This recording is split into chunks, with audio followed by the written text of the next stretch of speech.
Magandang araw mga ka-farm vet, andito na naman si Doc Bac at alamin nyo ang sikreto ng mga batikang handler kung bakit ang lalakas ng palo ng kanilang mga manok sa araw ng laban. At ito ay ang Voltplex KQ. So ang Voltplex KQ, naglalaman na ito ng creatine, L-carnitine, ubiquinone, thiamine at vitamin E. So ang mga components na to ang tumutulong sa ating mga alaga upang ma-convert ang binibigay nating carbohydrates and concentrates into energy na nai-store sa atay ng ating mga alagang manok in a form of glycogen. So ang glycogen ang ginagamit ng ating mga alagang manok para mailabas nila ang tunay nilang lakas sa araw ng laban. So ang pagbibigay ng Voltplex KQ ay 3 days before fight during pointing. So nagbibigay tayo guys umaga tsaka hapon after nilang kumain. So kung ang laban mo ay linggo, dapat magbigay ka na ng umaga ng Friday, hapon ng Friday, umaga ng Saturday, hapon ng Saturday.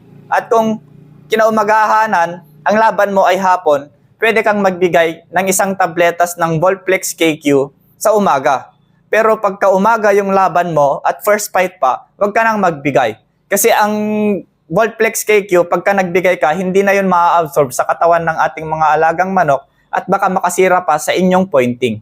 So ito ay kaalaman lang guys, hindi tayo eksperto, pero sa ating experience, ganun yung ginagawa natin, no? Kung may mga iba kayong experience at nagpapanalo, hindi ko naman sinasabi na baguhin nyo yung ginagawa nyo, no? Ito lang ay sa experience, kaalaman, at saka scientific explanation ng Voltplex KQ. Kung may mga iba kayong ginagamit na produkto, wala pong problema doon. Basta nagpapanalo ang ating mga alagang manok.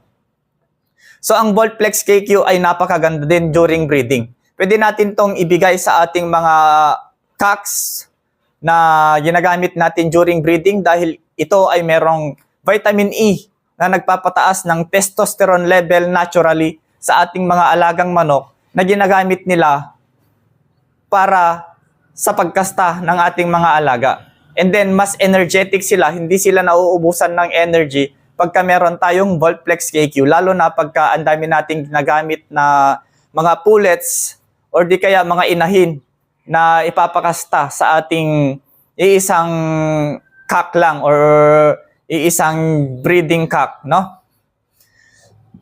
So, kung may mga katanungan kayo guys at kung gusto nyo pang mas ma-elaborate ang tungkol sa Voltplex KQ, pwede po kayong mag-comment sa ating comment section and then sasagutin natin yan. At kung nagustuhan nyo yung video na to, please like, share, and subscribe po.